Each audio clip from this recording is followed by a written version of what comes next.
Here we go.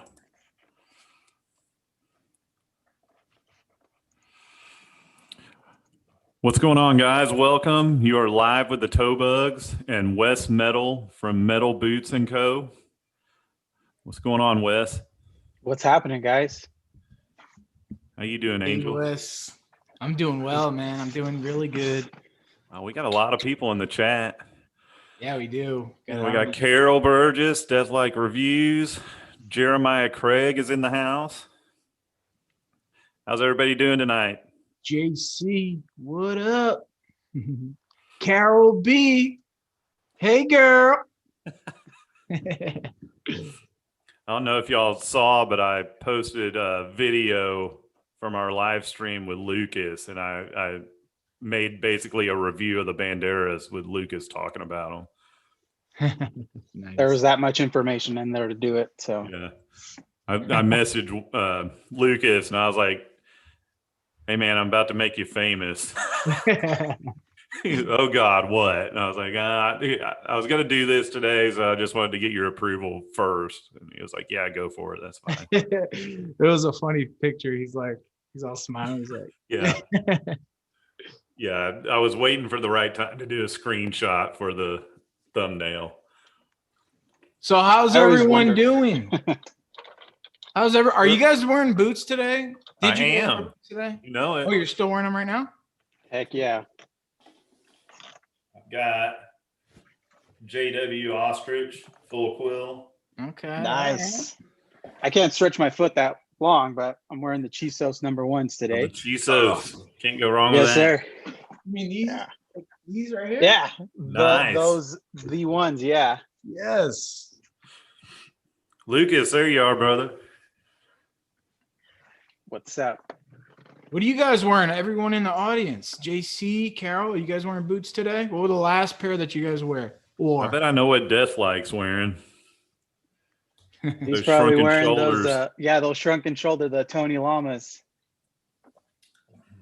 Man, so I have such a hard time. Some days I have a hard time trying to bounce back and forth from like social media platforms. Because there's all the groups, and I want to make sure, like, I try to set time to like go through and kind of like see what everyone's posting, but today was not one of those days. I did get a little bit, like, for instance, we had the new release, the Tacovas release. Oh yeah, Black Cherry. Is it Yeah. Cayman? Or you said Nile I Croc? thought it said Nile Crocodile, but I could be wrong. Right, Let's well, belly see. cut, right? Or not belly cut, back cut, so it's a belly. Got an email from him, so let's see. Where is it? Here we go. Yeah, Nile Crocodile. Sweet. And they look sweet. Yeah, they do. Yeah, they do. I liked, Zane's not here, but Zane posted a few minutes ago. I'm sure some of you guys saw it. He was saying that it was a little bit darker than he expected. But it definitely has a bright enough, contrast of red coming in between the tiles. I think that looks pretty sweet. And if I'm correct, what I've seen is the more time you kind of like condition them and wipe them down, it kind of brings out more red slowly over time. Yeah, I think you're right. That's the beauty of it too, because Yeah. they usually will have almost a black appearance when you first start wearing them, and then as time goes on and you're conditioning them, that it's almost got that nice patina that starts showing through, and that red pops out even more. Yeah. You've got a pair behind you, don't you, Wes? Yeah, I got these are the Lucchese Black Cherries, and yeah, they do have a little bit of a more of a black cherry look on camera, but right here from far, it almost looks like it's black. Yeah. So, the more you wear them, in the sun definitely will play its part in it. You'll definitely see that black cherry shining through.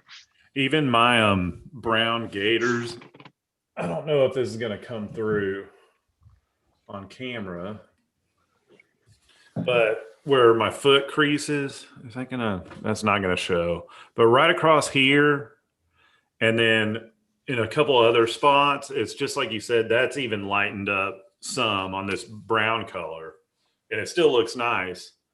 But yeah, I think, especially with the reptile, hides, I think it does that, and then certain colors as well. Yeah. Very cool. Very At cool. And least it in just my shows that you wear experience. them. I don't think it ever looks bad. It just shows that you're wearing them, you're rocking them. So, Absolutely. as long as it doesn't have a tear, you should be okay. Yeah. Yeah, I'm definitely one of those people that I think things like, especially boots, they look better when they're worn. I like the aesthetic that is given when you have a worn pair of boots. Yeah, So I agree. when I look at a pair of boots and I'm thinking like, my interest is increasing with them, I'm like, how are they going to look 6 months from now? Yeah. And I try to envision like the type of environment it's going to be in. I got dust and gravel out here. So Yeah, with my exotics, I try my best not to scuff them up too bad, but I still like them really broken in looking. a little light scuff, isn't terrible. Oh, I mean, it's going to happen, Yeah. no matter how much you try. And it's they're made to be worn. So if it happens, it happens. It's not a big deal. But I don't go around dragging my toes on the ground as much as possible. You know what I mean? It needs the right amount of wear and tear.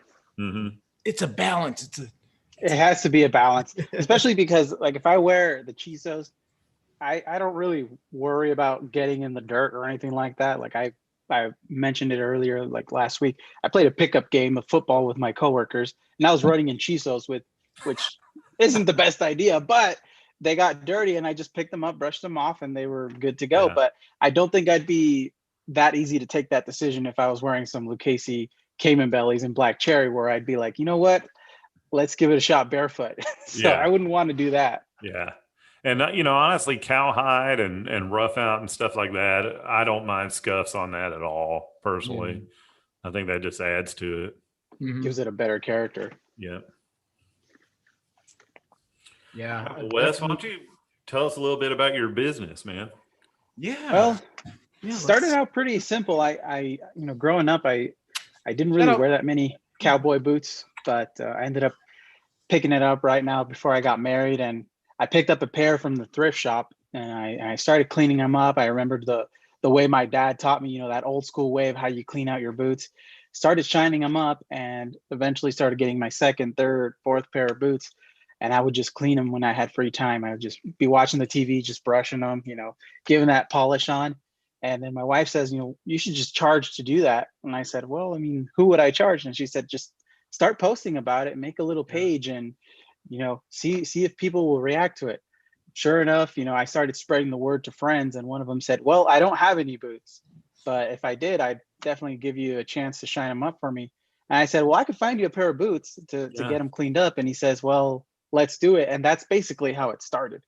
After that, I was charging people for the not sort of a finder's fee, but I would charge them for me cleaning the boots, and then whatever they wanted to pay for the boots, that was up to them. So if they told me they had a certain type of budget, I made sure I charged a certain amount just for me to go through them and clean them, because sometimes it can be a lot of work. Yeah. But other than that, once I finished that up is where I started to take notice that, hey, people like having their boots cleaned, and it is a tedious task. So not everybody is up for it. And that's kind of how it came to be. Yeah. I know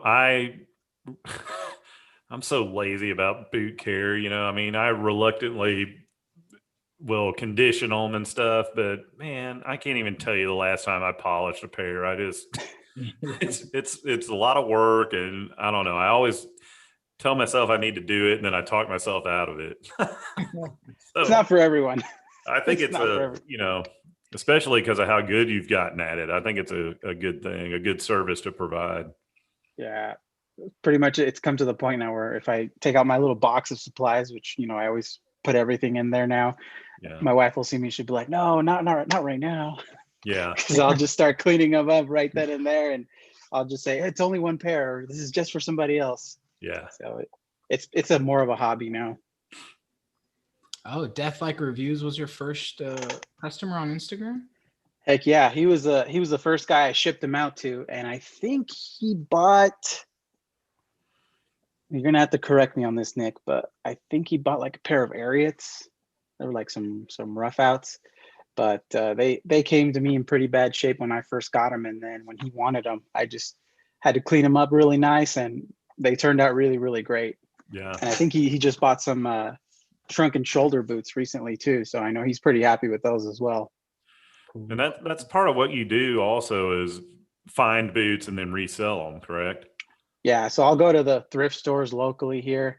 I'll find some decent pairs that have potential, because I don't just buy, like, if the vamp is torn in half, I don't even mess Sure. with it, because I'm not cobbler status. But if there's potential there, I'll spend a couple of bucks and then I'll clean them up, and I can sell them for a pretty decent price, which is still less than what a used pair could be found for online. Sure. Yeah, I'm jealous of you guys that can find them. I stop in the Goodwills and thrift stores around here all the time, but evidently in Texas, there's just none to be had. I'll find some every once in a blue moon, but I'm usually not buying them to sell them. I'm just looking if there's anything I would wear, and there's hardly ever anything in my size. And there's just, there might be one pair every 2 months in the store type thing.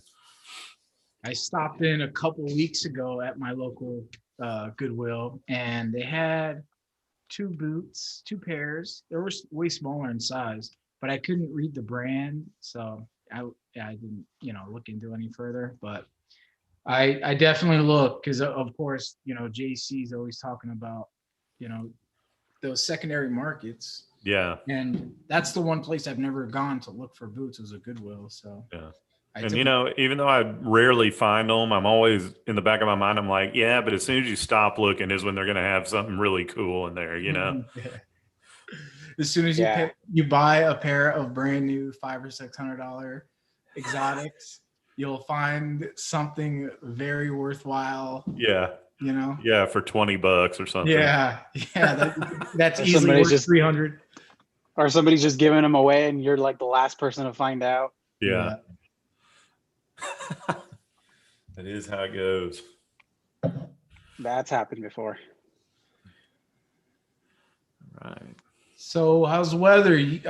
I had a bunch of wind just roll through at like 2:30, 3 o'clock. Just started getting really windy. Now I got a pile of leaves in the middle of my garage that just blew in from the street. Wow.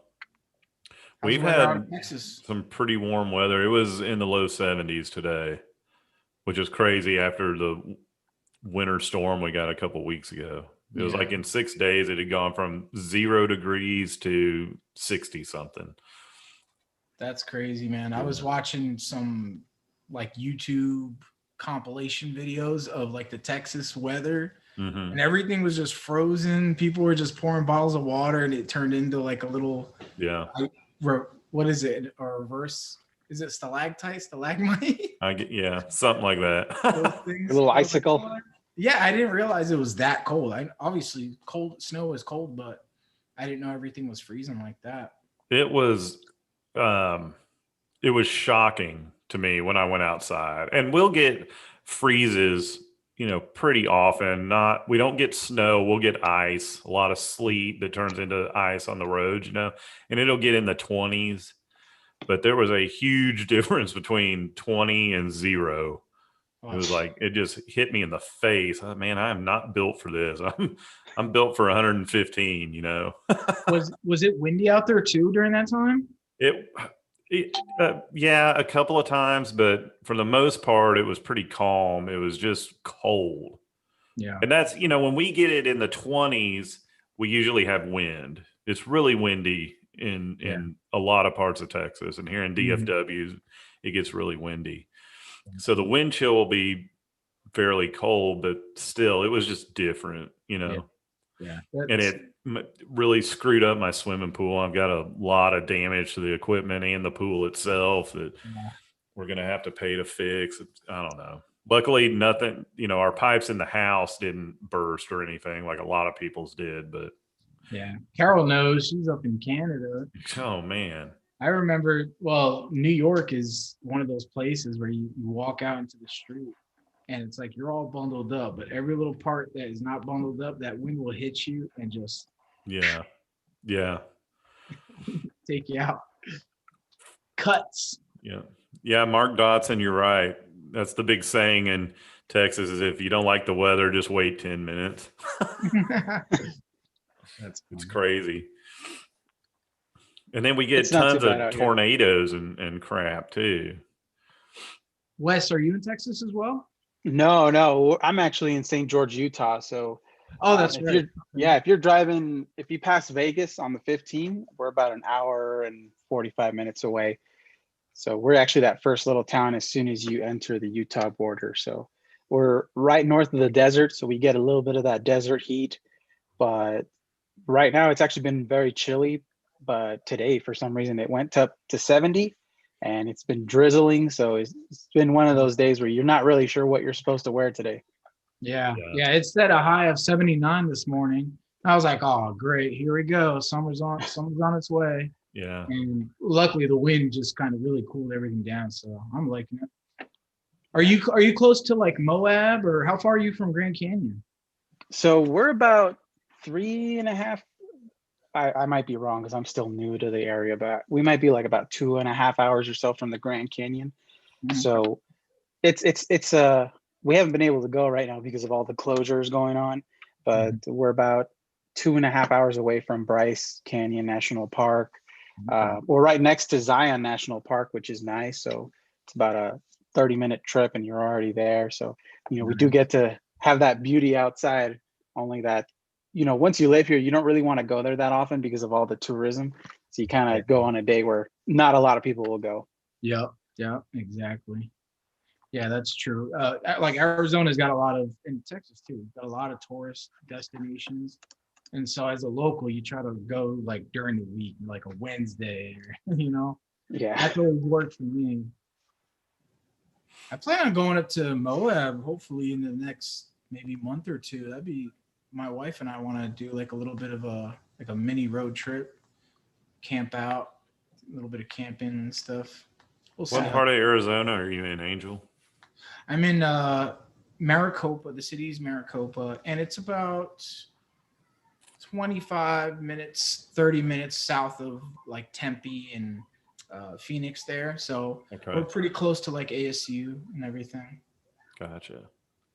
Not too far. Yeah, stop by. If you ever go up to Moab, stop by. Okay.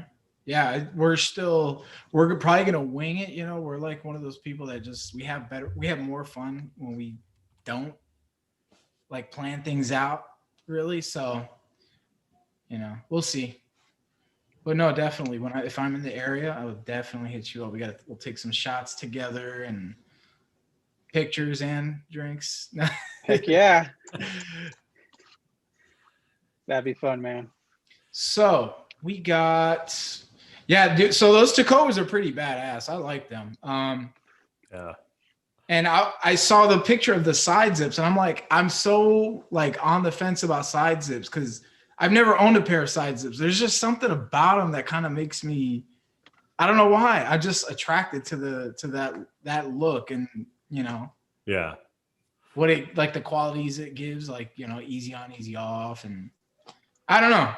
I'm really on the fence, but I've been really looking at their suedes, like the Roy's, the granite suede and the honey suede. But then these came out, I was like, oh. Generally, I don't really mess with zips, period. Yeah. But I don't either. If it's that inconspicuous where nobody else could tell but me, maybe, because it does look like it's on the inside of the shaft there. So maybe it just closes up perfectly where you can't tell. But normally, I usually will stay away from them. Well, I sent that to our little group on Instagram. I sent them to at least 2 other people, and the other guy, CJ Cook, he's like, I don't do side zips, but they look cool. I saw him. I was like, man, you guys are whack. Well, I'll say this: of the people I know, I think Angel could pull that off, way better than any of us. That's the one thing I'm like, I'm still trying to figure out how it would look. I think it would look like a roper, obviously, right? Yeah. But obviously you can pull it off with a slimmer denim. It's just I'm moving away from slimmer denim, so. Yeah. Well, I think Jeremiah, didn't you do a video with a friend of yours who had a pair of those? Oh yeah, the zip up Tacovas, right? Yeah. He had a pair of zip. Yeah, I remember those. Yeah.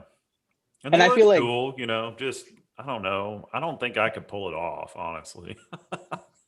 I just feel like Angel wears the most variety of boots, where he goes Absolutely. from like Red Wings to like, Tacovas and all this other stuff. So I feel like if there's anybody who can go that route Yeah. safely, it's probably It definitely takes a lot of experimentation, Yeah. like that's why I enjoy eBay.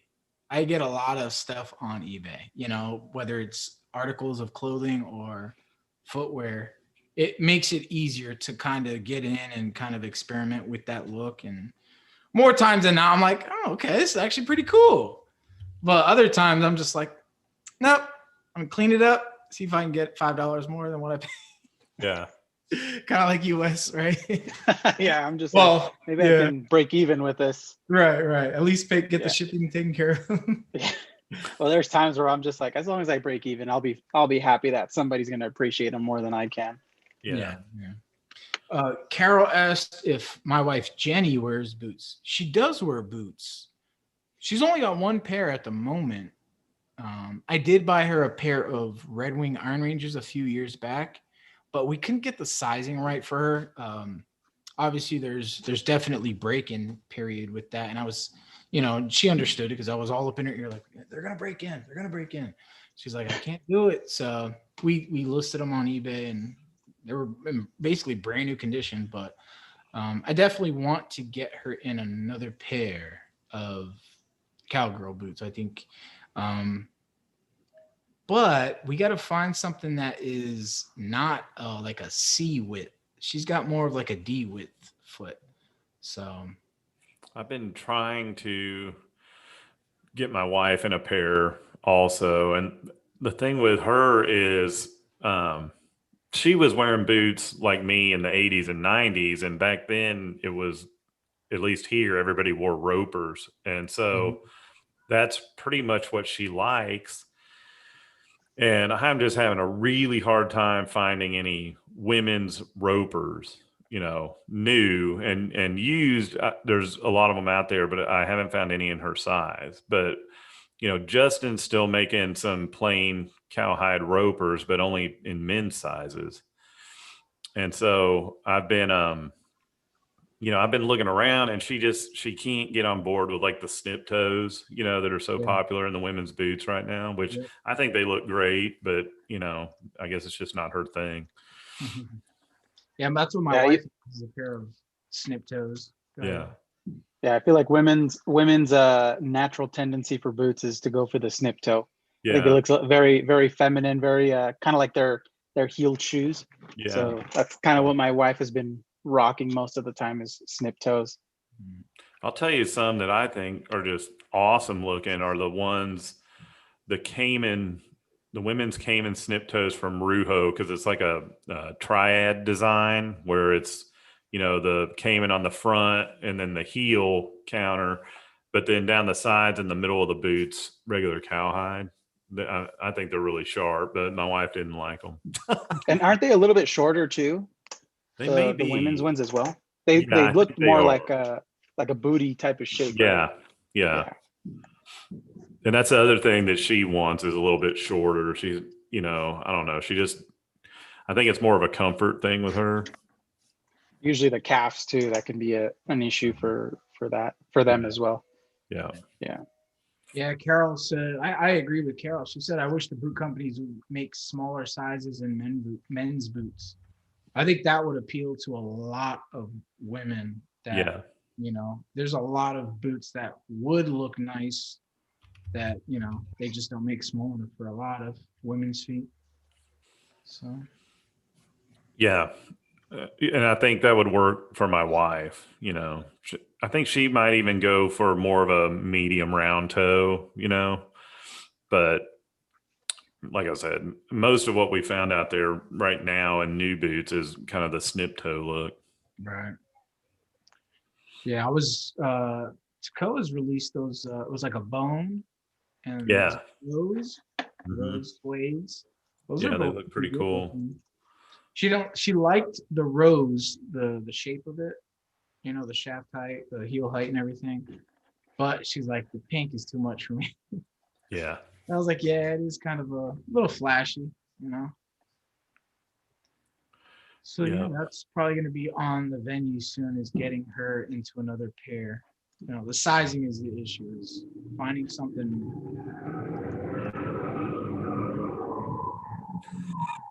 That's got to be like a really good burnout. Yeah, it's got to be like a really wasn't. good burnout. No, it wasn't. It was tires. I think it sounded like a truck in four-wheel drive turning around in my cul-de-sac. That's what it sounded like to me. Because it wasn't like, it wasn't high rev. It wasn't like RPMs were low. So I've got two neighbors that are, you know, both, they live across the street from each other, and they're both mechanics. So they're always working on someone's vehicles. But I don't know any of my neighbors because I moved during the pandemic. So this is as much as I know my neighbors. Yeah. Hey. I know the left side and the right side of me, but anybody further away, I'm just like, hey. Yeah, we were good friends with. That way. We were good friends with one of our neighbors across the street, and they moved, and then the neighbors next to them, we don't get along with at all. It's kind of the point where we just avoid each other type thing, which is too bad. Yeah. I wish I knew more people on the street, but I don't know. We just don't.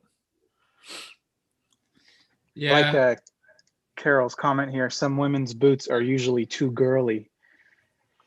That's something that I've seen that, you know, naturally when it's a girl's boot, you know, they assume that it's got to be bedazzled and it's got to have all the sparkly stuff. But, you know, I've also seen whenever we go to Vegas, you know, there's a lot of people going by a boot barn who compete in the rodeo events, and you don't see them wearing, you know, you don't see these girls wearing like, you know, these fancy bedazzled, you know, little snip toes, but they've got wide square toes and a bull hide, and they're all, you know, dirty and muddy, but they're rocking them still. So I think that's something they also could open up on, is making a little bit more of a simpler boot rather than something that has to be bedazzled.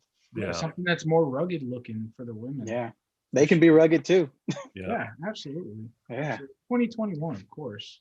But and I understand everyone's got their preference. I just feel like I wish there was like more of a balance, you know? Yeah. Well, even with the men's boots, you know, like Anderson Bean, for instance, you know, not even talking custom boots, but like Anderson Bean makes a lot of them, you know, rough outs that are wild colors, you know, it could be blue or purple or something. And I see them and I mean, I'm like, man, those are awesome. But then I'm like, can I really pull that off? You know, they look great, but they're a little flashy. I'm nervous to get them, thinking I would never wear them type thing, you know? No, I hear you. Be great for pictures. I get nervous as it is just looking at a crazy stitch pattern, even though I know the jean's going to go over it. Yeah. I still get a little nervous because I'm like, what if the jean pulls up a little bit and people see that? Like, or like some of the, the lower, like the vamp and the heel will be a really good looking boot, and everything from the vamp down looks great. Yeah. And then like the shaft will just be a random color. Like, oh man, really? See, I don't mind that as much. I kind of like that. I don't mind a loud boot top with some crazy stitching on it. I would wear that, but you know, I'm totally down for it. Yeah, I'm totally down for it. I'm totally down for that. Like I have no problem, but it would just, I think the few that I've seen that I really liked, I'm like, the shaft is just a little too much, just a little bit too much. If you tone it down, like I've seen some really cool ones that have like a denim blue, or just like a lightly tanned blue where you can see through the dye and you see a little bit of texture, wrinkling in there. Yeah. And I like that for sure. Well, I love that too. You know, that like those denim blue ostrich JWs that Jeremiah reviewed. Yeah. I love that color. And I actually reviewed some Caymans that were that denim blue. And they looked awesome too. I like that color, but it's a little more understated than some of the other blues that I've seen out there, you know? Yeah. Blues, like if you ask me, in my opinion, blues can be like hit or miss if they're the wrong shade or the wrong hue of blue. Yeah. But again, it all depends on how you plan on wearing it and stuff like that. Yeah.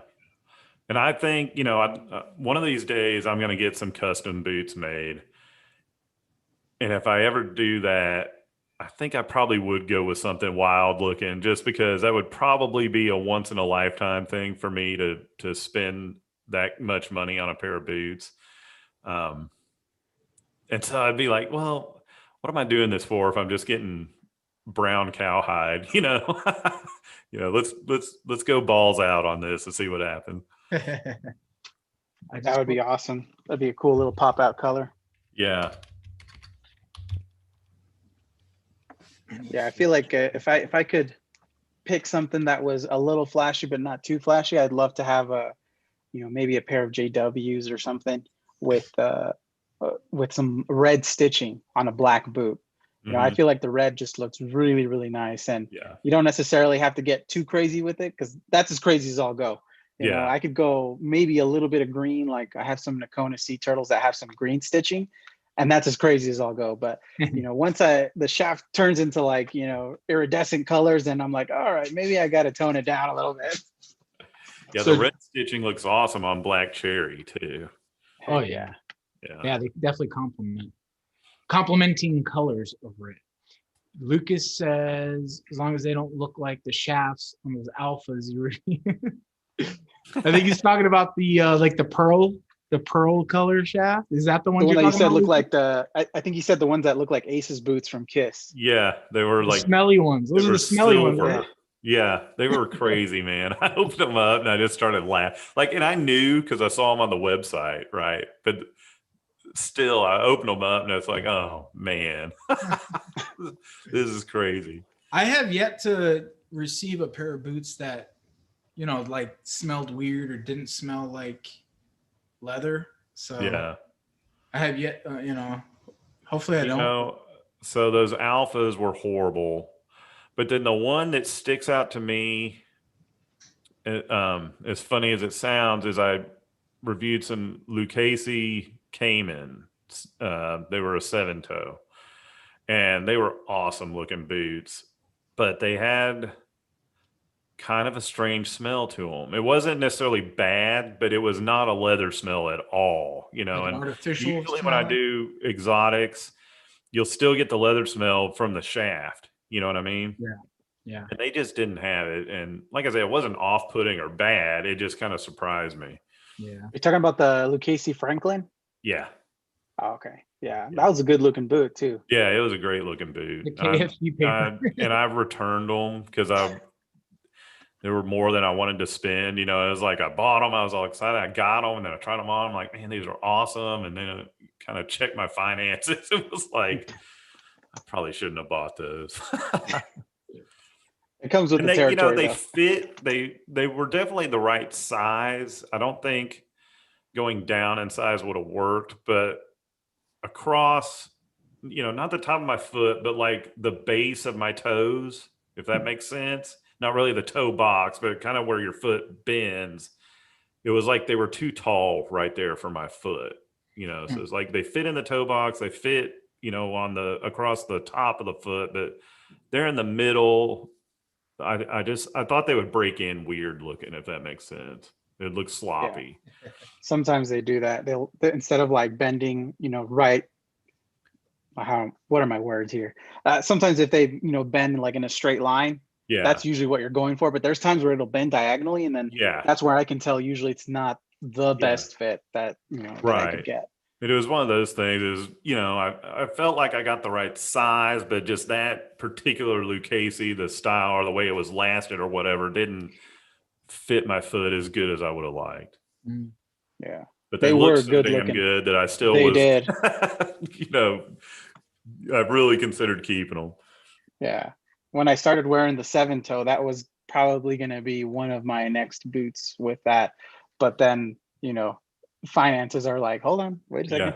Yeah. And I'm not a snip toe guy. I think they look great, but I don't like them on me. But I love the 7-toe. It's just, I feel like it's the perfect balance between yeah. Somebody who wants to try going wider than a medium round toe, but doesn't want to go all the way to wide square toe like myself. I could never wear it, and I can tolerate looking at it from the mirror, but the minute I look down, deal's off. Yeah. deals off for me. Yeah. Yeah. No, it still does for me too. Like when I'm looking at them, I love the side profile, but looking down, I don't know. I guess it depends on the jeans too. You know, It's They look that bird's eye view, man. I'm telling you. And you know, and some other people may tell me they look great, you know, but it's like, yeah, but when I look at them, I just don't like it, you know? I guess And I'm that's just what getting matters. used to it. Yeah. Dude, that's what's gonna matter, because I've been wearing the 7-toe for some time now, and I think it looks great. You know, in general, it's a good looking boot and a good shape. But whenever I always make myself try on a white square toe whenever I go to the boot stores, just because I'm like, one day I'm gonna wear them. I'm gonna wear them. And as soon as I put it on, I look in the mirror and I'm like, these look pretty good. And then I look down and that bird's eye view is just like, it's not happening today. Yeah, they took me some getting used to, honestly. They were so popular here and still are that, you know, I think I've mentioned it before, but you go into Boot Barn and you're hard pressed to find anything that's not wide square toe here. And then I tried them and I started wearing them, and now I like the way they look, and the comfort for me is unmatched. You know, I like to spread my toes out, you know. And it's a good feeling. I mean, if you're able to move your toes around and not have to worry about them getting squished together, Yeah. I can see the appeal, definitely. Yeah. And I think that's part of the reason, you know, well, you know, in the 80s and 90s, the rodeo cowboys, I think, are the ones that really made ropers really popular here, because rodeo is such a big thing. And, you know, I think they wanted it for the wider, more U-toe, and also the short heel, because when they're, you know, they're not really, it's not like a working ranch cowboy that's in the saddle all day. You know, they're riding for 2 seconds and jumping off and hitting the ground and doing all these things. And so I think that's carried over here with the wide square toe, is it's just a comfort and practicality thing for rodeo. You know, when you're getting thrown around and jumping off and everything and hitting the ground, you don't really want a 3-inch heel on your boot. You know what I mean? Yep. No, I hear that. Because even walking, you know, depending on the heel height, walking out in my backyard, there's just random little rocks, and Yeah. the wrong rock will just throw your whole ankle off. Like, whoa. Yeah, absolutely. Gotta look out for those curbs too. Yeah. I mean, I love a cowboy heel walking on flat ground. I mean, to me, that is like probably the most comfortable boot, just because of the arch support it gives me. Yeah. But you're right. I mean, you step wrong on something and you can roll an ankle really quick. That happened the other day. I was at a couple, like 2 weeks ago, I was at UPS just dropping off some packages, and I was walking to my truck, and there was like 3 ladies like walking past me, and you know, I'm like minding my own business, you know, and I felt in like a crack in the parking lot, and I did one of these. I was like, You had to jump up real quick, make sure nobody saw you. it was good. No, a lot of people saw it. I kind of looked around to like if people like are looking at you, the best thing you can do is to look at them. Yeah. Because they'll look away. You just have to be like, yeah, that's right. Because if you don't look, they're gonna look away and start laughing. What are you laughing at? But it's good to laugh at yourself, because I got in the truck and I was like, that was good. Hey, did anybody see you lose your hat today? My wife, oh dude. Yeah, this thing got filled with dirt. It was leaves, and I'm like, what the hell? So I pulled the bed liner out of my truck, a little plastic bed liner. I pulled it out of my truck because I'm doing some stuff with that build. I put it on the side of my house, and I was like, well, as long as it's not windy, should be fine, right? Because that's the one thing that you want to worry about. It's like having an empty, like, little plastic pool. And wind started picking up, and I was like, I heard a big slam. I was like, well, there goes my bed liner. I was like, I'll be back, honey. I walk outside, and it's like leaning up, like it's getting ready to climb the wall to the front of the house and hit something. So I start running. As soon as I took my first step, this thing said, and I was like, oh, wait, no, this way. And dude, oh yeah, that was fun. And then I don't know how, just a bunch of dirt ended up in here. So I had to pull the lining out and fold the waist, the headband out. Yeah. That was fun. I had dirt all in my hair. That was good. Good time. And for anybody who wears cowboy hats or Stetsons like he's wearing, they ain't cheap. I know. This one's I'm letting go though. This is like my work hat now. Yeah. There's a stain on the brim right here. Yeah. So And they eventually get that way. Yeah. You wear them long enough that you're like, all right, well, I need a new one. This is going to be my everyday hat. Yeah. And that's why I didn't go with the silver belly, because the silver belly looks really good. Yeah. I was like, there's no way that thing's going to look that nice for. Yeah. Me too, with the one that I have now, it's more, and it's weird because like when I bought it, I showed you, Angel, and in a lot of pictures, it looks gray, but just like a shade darker than a silver belly. Yeah. But in like daylight, it's more of a tan. It's not gray. It's more almost the color of the one you're wearing. It's not like a camel or something. Yeah, this is like fawn color. Yeah, it's more like that. But even in my house, well, like right now, the table is sitting on, I've got a brown blanket on it. And so it looks brown. But a lot of times, depending on what I'm wearing, it looks gray. It's kind of weird. Yeah, I want another hat, but there's so many colors. I bought this one because I've always worn black hats, mainly because, they go with a lot of things and they don't look as dirty, And I was like, I need a new hat and I don't want black because I've always had black. And now that I have that one, I love it, but I'm like, I need a black one. Yeah. So, yeah. I want a color that's obviously versatile, right? Yeah. Just like your best bet with a hat. I like the idea of like a dark charcoal gray color. Yeah, those look awesome. Yeah, or a brown, or even like a navy blue. I think that'd be the right feel of blue, of course. But yeah, I love those dark charcoal gray ones. Those are really cool. If I could find one of those for a decent price, I might get that. Yeah. Well, it's funny because like they have like Stetson and other brands that have like the wool line hats. Now the wool hats have like that perfect gray color, but wool's not really, it's not very obviously the quality is not as up there with like beaver and rabbit, but right. It's warm, and you try to wear a wool hat in the summer in Arizona, people. Yeah, and when they're new, they look pretty good. Yeah. The wool looks pretty good when they're new, but they wear differently. Over they don't time. hold their shape as much either. Yeah. And definitely not waterproof, I don't think. Yeah, I don't know. A green Stetson. Death Like Reviews looking at a green Stetson. That'd be cool. I've got a green straw Stetson. It's actually, what is it? It's hemp straw, actually. But it's super flimsy. So one of the things with me too is I live less than a mile from the Stetson Resistol factory where they make them, and they have an outlet store attached to it. And I've always gone there to buy hats because you can get amazing deals. Like the one this tan one, for the longest time, I couldn't even find what was wrong with it, and I got it really a good price. And then I finally figured it out is after I wore it for a while, the lining in the front, I noticed when I took it off had come like out of the hat band.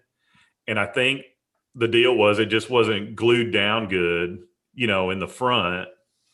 And so I've just tucked it down in there really good, and I haven't really had a problem with it. It was definitely worth the discount to me.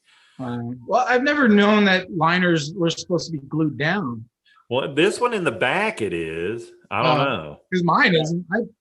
I've pulled it out a few times. Really? And yeah. Well, if that's not what is wrong with it, I cannot find what is. I mean, it looks perfect. But what they do is on the leather hat band, they take a hole punch and punch 2 holes in it, to mark it as a second. Yeah. And you go in there and you find some that look trashed too, Now, granted, they'll be really cheap, but the thing is, so since I shop there, sometimes, you're limited on the colors. They've got 1 million black ones and 1 million silver bellies, but like they didn't have any charcoal gray when I went. They did have quite a few like chocolate brown ones, but that's not really what I was looking for. Who is this? I will Carol dislike. Carol asked, "What do you guys think about the Aruba or Bailey crushable hats?" Looks like Aruba has, or is it a Kubra? Kubra. Looks like they have like Stratoliner or like Outback style hats. Those look actually, they don't look too bad. I mean, look. I'm thinking a crushable hat though is going to be mostly wool, made of wool. And that's like Stetson's Royal Deluxe is like a wool blend, so it's crushable. I don't think See where that'd be cool though. I like the idea of it. I just what like the other properties would be like really warm in hot weather. So and obviously beaver and rabbit probably are just as warm or almost as warm. Yeah. But I mean, wool is designed to keep you warm. So I think for me, like I'm looking here and they've got a lot of fedora type hats. Right. And I think that would be cool. But the cowboy hats look good in these pictures, but I'm wondering, like the brim, how well that would hold a shape. Mm-hmm. I mean, it may be fine. I don't know. I'm not really familiar with them. Yeah, I do like the fact that like the Baileys, it kind of curves down like that Outback style hat. Yeah. I like that. But Because I was gonna go with them, probably the cowboy hats, but not really. I don't really go too much towards the fedora type of style. Yeah, I don't dislike them, but they don't go with what my normal dress attire is, if that makes sense. Yeah. Well, that's the good thing about hats is variety. Yes, so much variety. Heck yeah. This is crazy looking at this picture of this one rolled up though. Did you see that? It's like rolled up with a rubber band around it. Really? Yeah, like rolled up like a burrito. I think that's a great idea. Yeah, I would definitely look into it. JJ from the JJ hat store. It's out in New York City. They're like the go-to place for some good hats. There's what's the guy? He's got a YouTube channel and he's all about like informing you on the proper way to care for your hat, storing your hat, and the different styles. Oh, yes, a Gus hat. Yeah. I definitely would love a Gus hat. My buddy, Boot Hunter, he's got one. Oh, does he? Every time we meet up, I'm like, dude, this thing is awesome. And it's all worn too. Yeah, I want a Gus hat. I want an open crown. That's like a bold look. I want an open crown with just a huge flat flat brim. Yeah. Have you ever seen those movies from the 70s, Billy Jack? You ever seen those? He was it was kind of a precursor to, I don't know, the action movies of the 80s. Anyways, he was a Native American and he just was an ass kicker. Everybody who didn't he have like a black open crown type of with like some blue beads on it? Yep. Yeah. With a flat brim. It's just like what Angel was describing. It looks cool. Like a spaghetti western. What's it called? It's not a spaghetti western. I forget the name of the first movie, but the character's name is Billy Jack. If you just look that up, you can see him. Definitely. They're pretty cool movies. Yeah. It was modern day for either late 60s or early 70s whenever it was made. Sweet. Yeah, I don't really see myself going with a completely open crown, but usually when I do rock a hat, and we can't really do it that many times out here because it's just not, the weather doesn't really call for it.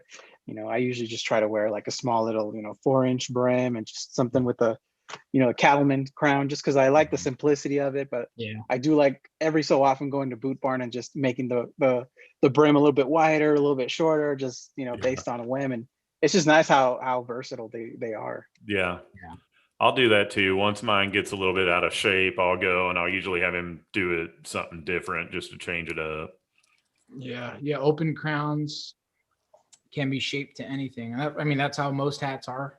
Yeah. They start out as a flat piece and then they're steamed. Mm-hmm. I steamed the brim on this one because the open road, it has a slight curve up to it, like around the Like a rolled edge, right? Yeah, exactly. And all I did was I put it on a little ironing board with the steam on the iron and just kind of rolled it down. Yeah. So makes it unique. yeah, definitely. I'm one of those people that like I'll get whatever it is and I have to do at least one thing to make it mine. That's the beauty of it though, because then if somebody else asks you, hey, how do I get that? You can't. Yeah. Yeah. I gotta make Well, it I for had you. somebody, that was somebody that I think like minutes before we started this live, somebody asked me if I flattened my brim. I was like, yep. Yeah. Yeah, I'm like you, Wes. I usually go for a cattleman crease or a rancher crease, which is almost the same thing. It's slightly different. Let me see. I think I have one of my hats out here. Let me see. Yeah, see, so I usually go for like a little bit of a wider crown. This time when I went a little bit wider, but I still wanted a little bit more of a narrow look. So it's just a little bit. That's pretty much exactly what mine Yeah, is. just made it something that I really, really liked. Yeah. Is that Even black? the brim is Black, shaped right? This is all a black resistal. Nice. Yeah. I want to get a pure beaver and then kind of I want to see the difference because this is like a 6X, so it's beaver and rabbit. Mm-hmm. I want to see the difference between the two. I think beaver is a little more stiff, a little more water resistant. Yeah, I'm not sure if it's stiffer, but it is more water resistant. Mine's a 6X as well. I think 6X is a good, mix of quality versus price. If you're, obviously I'd love to have a 30X hat, but I'll probably never spend that much money on it. Well, as soon as I did, I'd mess it up the first day. I'd get ketchup on it or something. There's a lot of hats on eBay. Yeah. Yeah, definitely. I've never looked for hats. I'm not too well versed with hats, so usually if I can get like a 3X for a good deal, I'll jump on it. Yeah. Just because I feel like I don't have the capacity to appreciate a 30X versus a 6X. Right. So it's something that I do want to learn to kind of get to know about, how to clean out a felt hat, how to shape them, how to maintain them and everything. So it's definitely in my to-do list. Yeah, definitely. 3X. Definitely. I've worn a lot of 3Xs and they're good too. And I'm kind of like you. I'm not sure to me that the price would justify going with a really high dollar hat. I don't know. Yeah, I could be wrong. If I had one, I might feel differently. Right. There's like a cap to like where your interest lies, and it's like when you get up in price, your interest is kind of like. Well, it's kind of like boots to me. If I get something that's really, really expensive, I'm probably going to save it only for special occasions type thing. Yeah.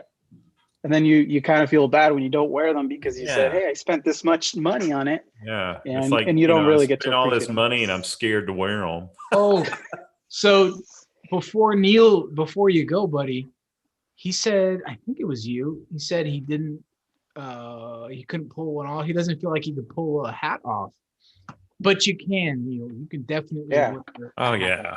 Yeah. It took me forever to convince myself that. Yeah, exactly. But once you do, your confidence is like right there with it. It's like, well, yeah, what took so long, Yeah. And I'm telling you, everybody looks good in a hat. Yep. Yeah. So take it from me, Neil, somebody who, you're super nervous about wearing it out in public. Do it, man. Yep. You'll be great. And that's the thing is everybody's so afraid of, and this is what's happened to me with boots and with hats, and, more often is that I get really nervous about how I look. Like I'll second guess myself. And then at the end of the day, I'm just like, so what? Yeah. Yeah. I'm wearing it. I'm not saying anything offensive to anybody, if you like it, cool, thanks. You can, just do your own thing. If wide square toe boots is your thing, go for it. If you want to wear a hat with an open crown, I can't wear that because it's not my thing, but if you want to wear a hat, wear a hat. Definitely. Yeah. It's really is, our current level of like confidence you know, and where you see yourself. But it really is just, it just takes, it's like muscle memory. You just got to practice it. Just do it. Like literally just do it. And you'll see how easy it is, you know? I mean, for me, it's like boots, man. Once you start wearing them, that's all you want to wear. You know? Exactly. Yeah, because I wear ball caps a lot too, but honestly, I enjoy wearing a cowboy hat way more. Yeah, like with boots, it took me forever to really like appreciate a you know, a raised heel. Yeah, You know, and I was like, nah, you know, and the more I kind of like my attention started going towards people that are doing it, I'm like, I guess that isn't too bad. You know, that is actually pretty, because, you know, there's guys who are like, oh, those girly heels and blah, blah, blah. But it really isn't, you know, it's just what you see most often and what you associate that with. So. I'll tell you what, Death Like Reviews would be a good guy to talk to. He does a live stream every Saturday with some of his buddies, and I can tell they don't really understand the cowboy hat. And he, you know, he's like, "Screw it, I'm wearing it. I like it." You know. Yeah, that's he cool. bought a pair. He bought a pair from me that I didn't know it until he pointed it out to me. That I had sold him some Dan Post lizards, and to my knowledge, I thought they were, you know, a gentleman's boot. He pointed it out to me that these were women's boots, and then when I found out, I'm thinking he's not going to want these anymore. So, you know, I understand. And literally, I think the next reply he said was, "Screw it, I'm going to rock them." And I said, "Well, that's what you want to do. That's what you want to do." You know, like I personally struggled with having a lot of doubt to wear cowboy boots based on where I grew up. You know, I grew up in Southern California, and it's not really something that you experience as people wearing boots. So I grew up most of my teenage life just very, very nervous about what people thought. You know, I'd only wear them when I went with friends who rode horses. And even then, as soon as I was out of there, I'd take them off because I didn't want to be looked down on. You know, I didn't want to be made fun of. And it wasn't until, you know, I was going out with my wife and she said, you know, "Hey, you love boots, you know, you love going to Boot Barn and all these other stores. Why don't you wear them?" And I told her, you know, I just feel really embarrassed. And she said, screw what they think. You got to buy yourself some boots. Yeah. So that was the moment that, I mean, she probably regrets it now, but that's where I started to wear boots. And, you know, I bought my first pair of Tony Lamas from a thrift store. And then from there, it was history. You know, I ended up going, you know, 100% into boots, and I don't regret doing that. And, you know, another thing about it is it's like when I first started going back to the gym, I was going with a friend of mine that had, you know, worked out all the time. And I was overweight, you know, at the time and everything. And I was nervous about going because so many fit people in there and everything. And he, you know, he looked at me and he goes, "Dude, I can promise you everybody in there is way more concerned with themselves. They're not even paying attention to you or anybody else in there. They're all wrapped up in themselves." You know, it's sad but true. A lot of the population is like that about everything. So truth be told, most people probably don't even notice or care. You know what I mean? Yeah. Like Kanye West said, we're all self-conscious. I'm just the first to admit it. Yeah. Yeah. And that's really true. So do this. If you're ever concerned about trying out a new look, the best way to just do it and get it over with is do it and go to Walmart. Do it and go to Walmart. Yeah. There's probably the most people you're ever going to walk by, especially during these times right now. And obviously you're going to get those looks. Half the looks are going to be from people dressed like, have you ever seen the YouTube compilation videos of people you see at YouTube or people you see at Walmart? Yeah, exactly. So it's like, and you know what? Not only that, but a lot of the looks you're getting are because they think it looks good. Yeah. You know, you're just self-conscious yourself. So you think once you're gone, they're turning around and laughing at you. Yeah, exactly. A lot of them are like, well, he's actually a little conscious about how he looks. Yeah. You know, like I have respect for that person. Yeah. You know? And of course, there's especially if you have like friends that are slightly insecure and you guys always pick on each other. Of course, the jokes are going to be right out.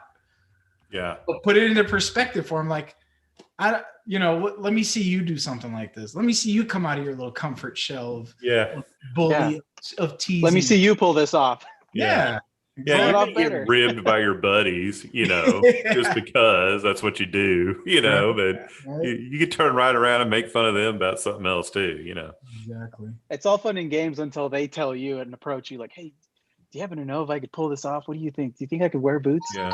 Yeah. Yeah. Or after, they've made fun of you for 6 months and they're like, hey, what is the best brand of boots to get? I had somebody who kept making fun of me, and then they're like, "Hey, man, I need to get a pair of Ariats. What do you think?"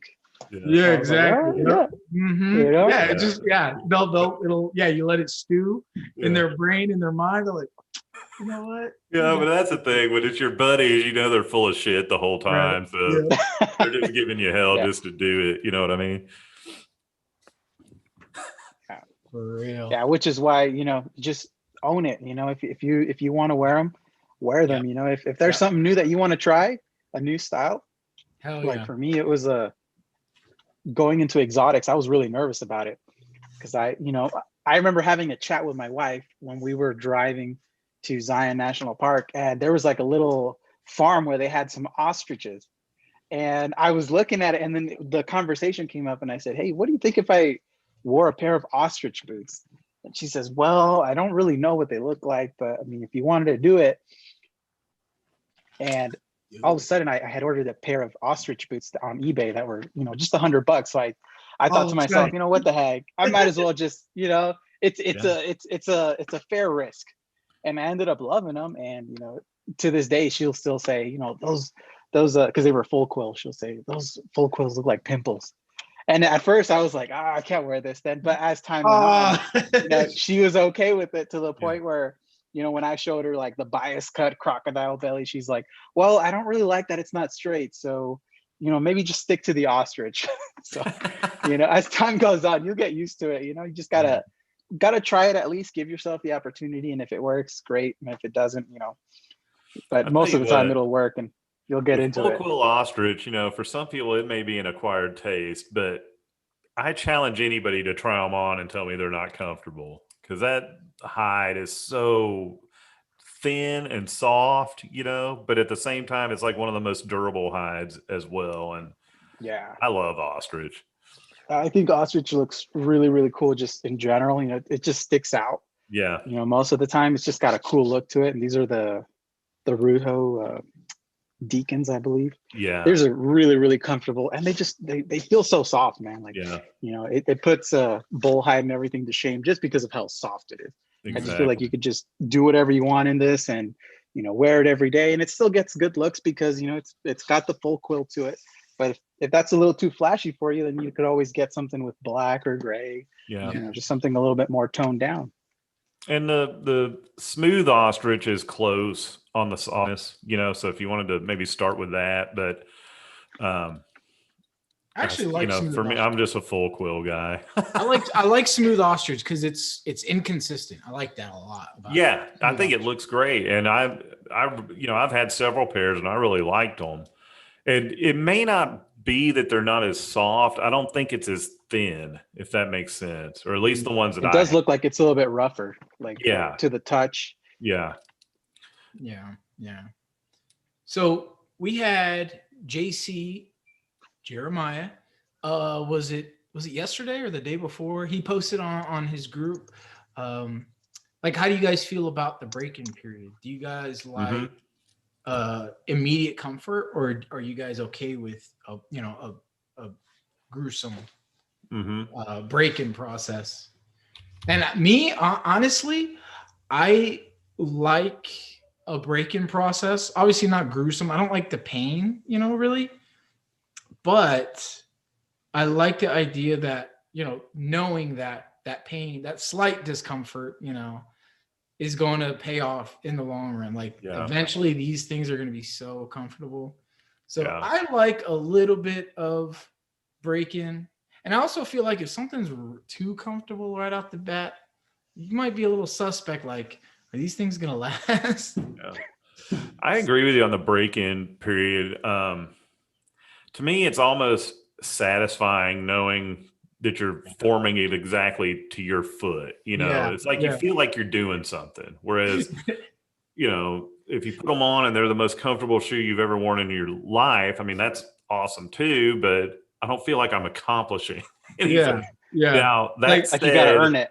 that said, the one thing that I run into every once in a while, and it's usually if the shafts are a stiffer leather, is that occasionally starting off on my ankle bone, it'll rub right there. And, you know, I mean, it's not like it bleeds or anything, but it's enough to be uncomfortable.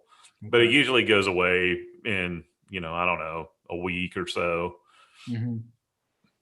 The you know, the shaft just has to sag just right to get around it type thing.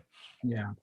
Yeah. Well, Uh, and especially with like comfort right out the box is like Chizo's kind of like flipped that whole Yeah. conversation on its head. Like, Yeah. what do you mean? Because they are comfortable right out the bat. Yeah. You know, to Yeah, get but you take them out of the box and you know those things are built like a tank. You know, I mean, there's just yeah, they're heavy. around it. they're heavy. Yeah, Mhm. they definitely are heavy when you pick them up.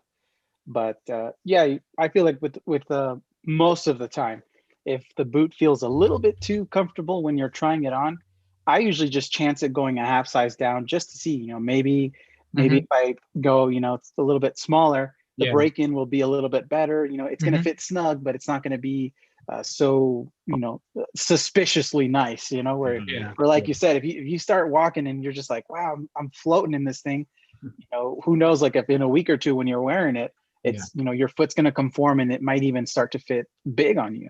Yeah. You don't know that, but like you said, that whole philosophy goes out the window when you try on chisos, because you're like, holy crap, there is a way to do this. Yeah. Yeah. Yeah. Because everything I've been putting mine through, I have not been babying because it's cowhide. So I'm just like, Yeah. but they're just, I mean, every day it's like the same day I put them on. I'm like, wow. You know, Yeah. they were developed, like the design was developed. So, and I know we're always praising Will and Chizos, but it really is just true. It's Yeah, but man, those boots are worthy of it. yeah, definitely, for sure. I've talked to very few people who didn't like the way they felt, you know. Yeah, yeah, And I mean, you're never going to make something that's right for everybody, but I think he's done as good a job as any other company at appealing to a lot of people. yeah. I think sizing is one thing, because I think sizing is probably the biggest variable in like comfort for, you know, Chizos, but and that's because the sizing it's pretty consistent. But like for me, I've got a thinner foot, so the number 2, Mhm. I have to actually go to a size 11, whereas like the round toe and the snip toe is 11 and a half for me. So obviously everyone's got their own sizing, but Mhm. yeah, And some people prefer just a more of a snug fit versus others who want a little bit more room. So, you yeah. know, it comes down to what you Yeah. prefer. I've Mhm. even talked to Will about that, you know, and he was like, you know, some people say, you know, the boot's supposed to fit pretty snug at first, and other people don't like them that snug at first. He was like, Yeah. ultimately, the customer is king. You know, some guys may come in and, you know, we'll say this boot's too tight, and the next guy comes in, it fits exactly the same, and he says it's too loose. You know, it's just how it feels to you.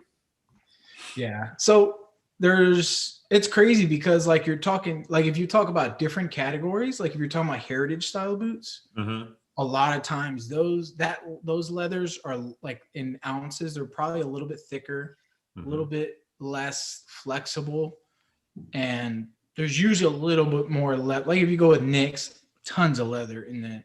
So those are the ones that you're already expecting, you know, like Right. they're not going to be comfortable day one. They even come with paperwork that says wear them for an hour on the first day. The next day, wear them for 3 hours.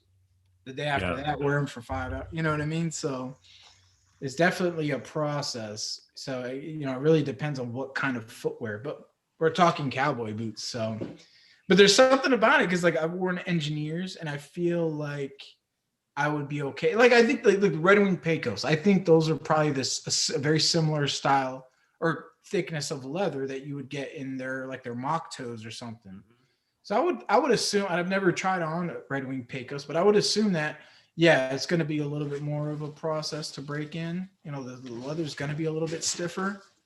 In my experience, the ones that are this real smooth brown leather, like the 1155 and the 1178s, Mhm. they may take. They really don't take much longer than a regular cowboy boot. You know, it is a thicker leather, but it's a smooth leather that's fairly soft. You know, so I would compare it maybe to like a bull hide boot, cowboy boot.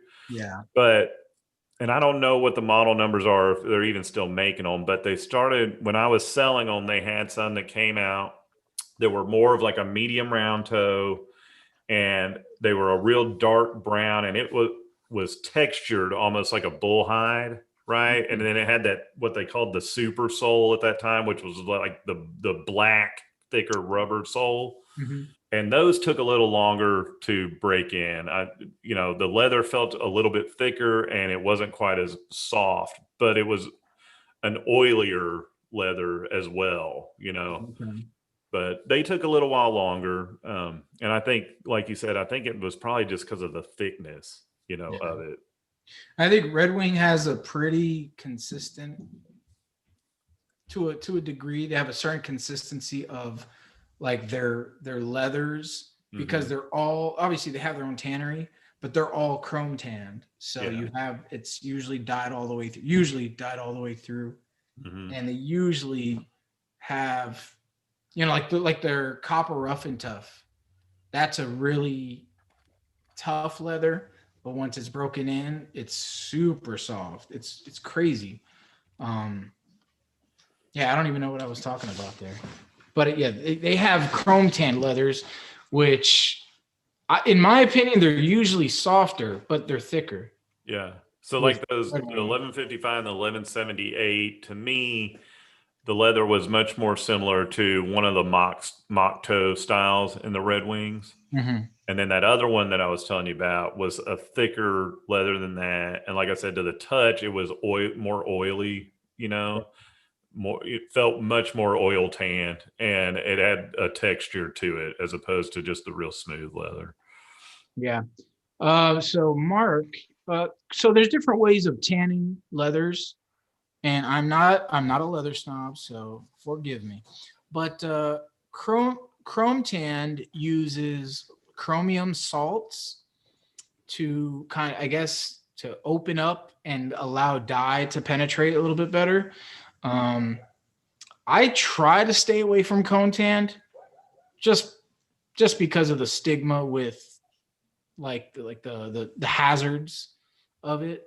But chrome tan versus like vegetable tan, which uses mostly all natural stuff like tree bark and certain plants and seeds, and to break down and dye the leathers. So what are the hazards of chrome tan? What do you mean? What's that? Oh, so chrome tan, it's supposedly more hazardous. Like there's chromium salt. So there's parts of this substance that has like metal in it, So someone like, please elaborate further. But I think, just the fact that there's like metal in a liquid that's going into a leather that's actually going to be, as close to your body as possible. Gotcha. And I don't think anybody's ever like gotten cancer from Red Wing boots, but they, it's supposedly, well, it's obviously a little bit more harmful to the environment as well. So right. Okay. There's like the water that they have to recirculate the water in those facilities. And I think the OSHA standards are a little bit higher with chrome tanning as opposed to vegetable tanning. Gotcha. So just different ways to go about it. Yeah, Mark, if you got time, definitely go on YouTube, because there's definitely YouTube videos that would make me look like a fool, but would probably teach you a lot more. I feel like I was learning a whole bunch as it is right there, because I had never gone into that territory. Sometimes I hate going on YouTube because it makes me realize how wrong I am about everything. Yeah. Well, it really depends on who it is too, because like there's people who really don't know what the fuck they're talking about. Right. Sometimes. But well, there's times where I just look up certain things and then I realize, am I the one that's been pronouncing this wrong this whole time and nobody's stopped me? Yeah. You know? Like when I saw CJ Cook's video about the black cherry Lucchese Charles, and he said Lucchese. Yeah, Lucchese. And I was sitting there for like 15 minutes, like, have I been saying it wrong this whole time? And like nobody's been brave enough to tell me, hey man, you're saying Italian. it wrong. It's Italian, so that's how it's pronounced. Yeah. It's Italian, and I would assume in Spanish too, because that's Latin-based language. Yeah. In Texas, it's Lucchese. Yeah, exactly. But that, not saying that's correct, but that's just what everybody says here. Of course. And there's people from there's a lot of people that still say Lucchese because that's just the adopted way to say it. Yeah. It's been adopted a long time ago.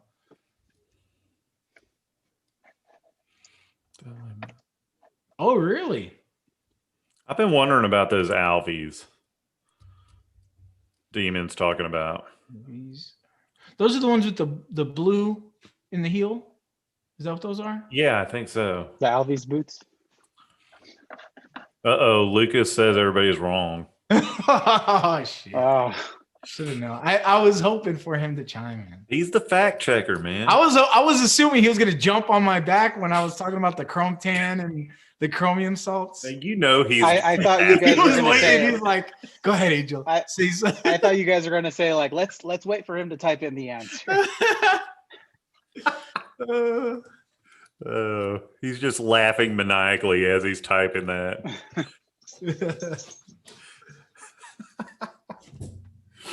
So you're getting a little bit of break-in on the toe box outside of the big toes.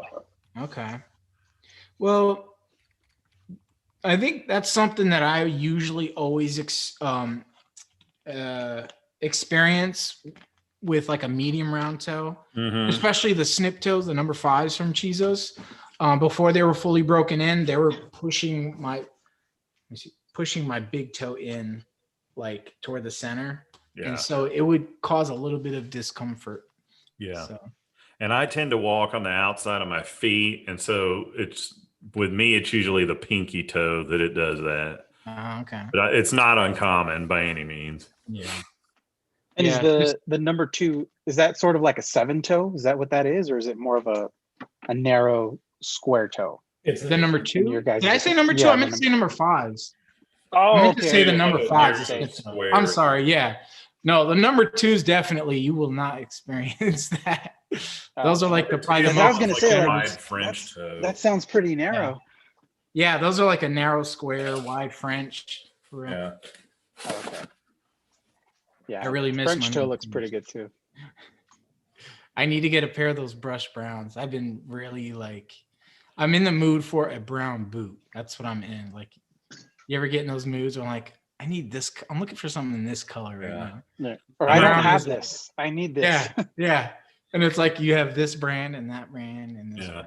Friday night, I posted a picture of my black Caymans, and I typically wear brown boots. It's just what I have always liked. And I put those on, and I was like, damn, these look pretty good.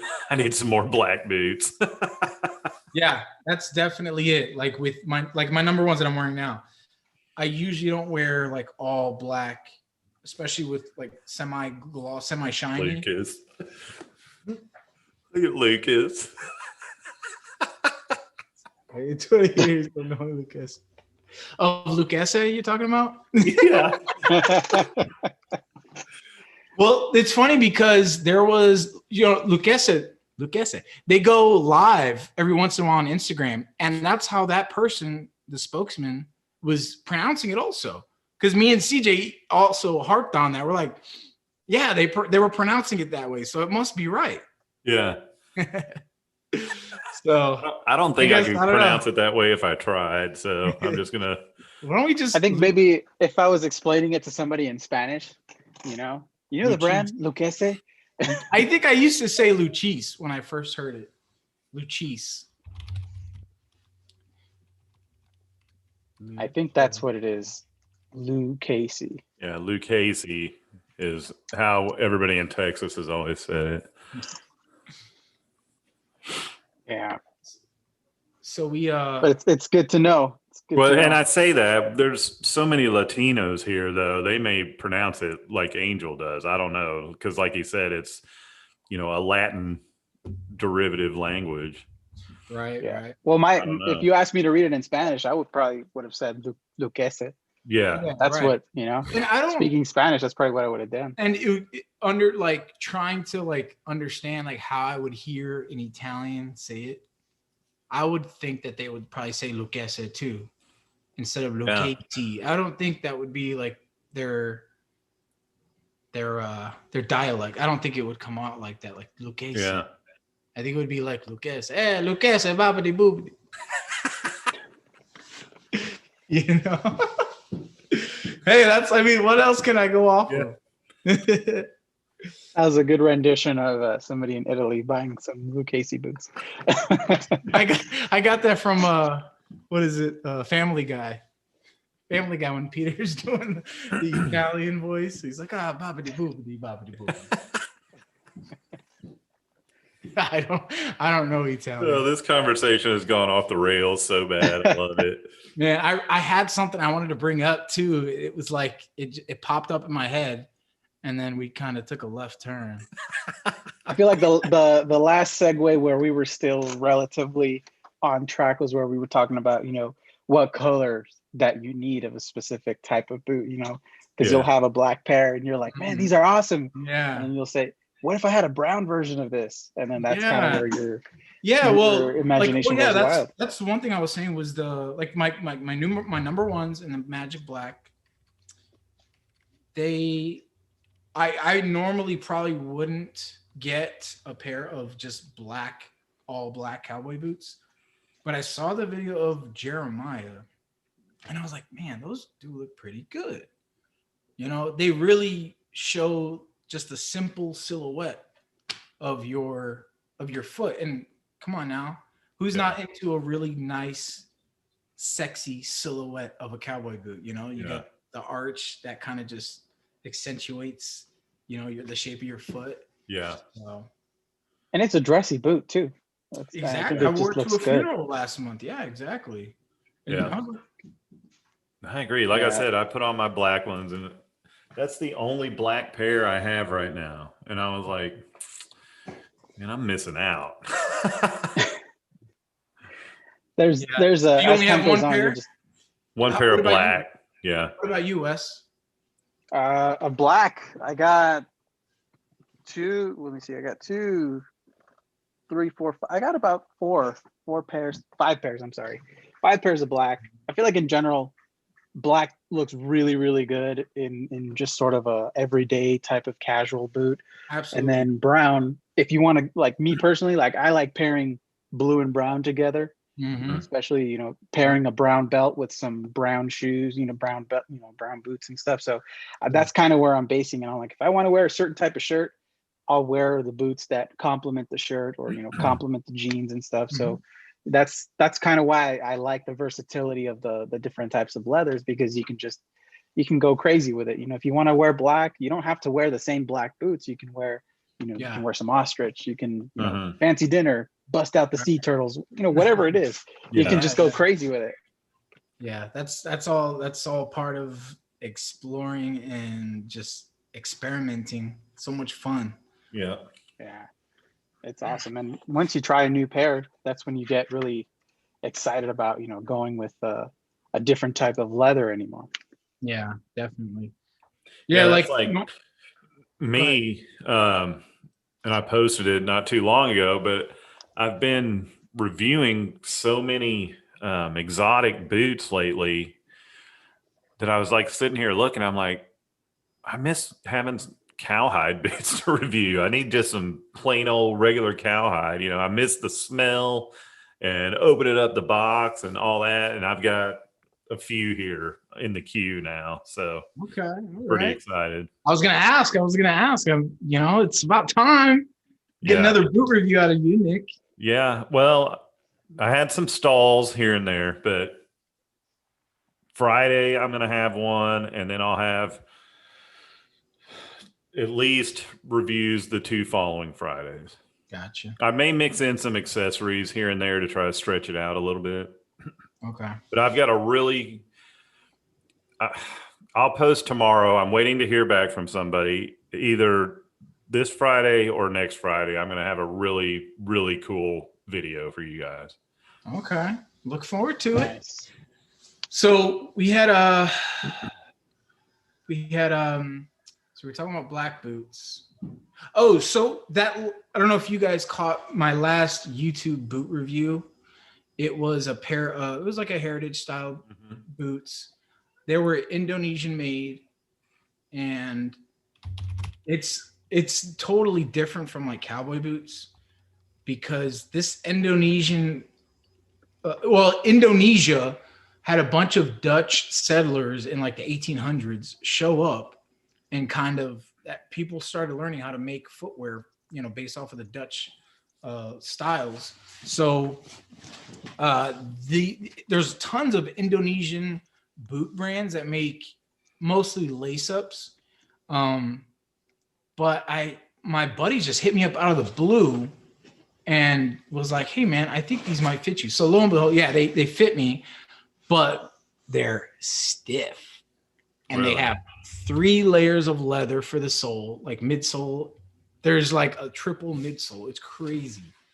And they're definitely stiff. Like the heel counter, dude, it's like a plate of leather. So they're definitely stiff. They're definitely going to take some breaking. I wore them like 4 days in a row straight, but they're definitely giving me, like how you were talking about, it's like a feeling of like, don't worry, don't you worry. Once you're broken in, you're going to be mine. Yeah. You're going to take you off. But it's crazy because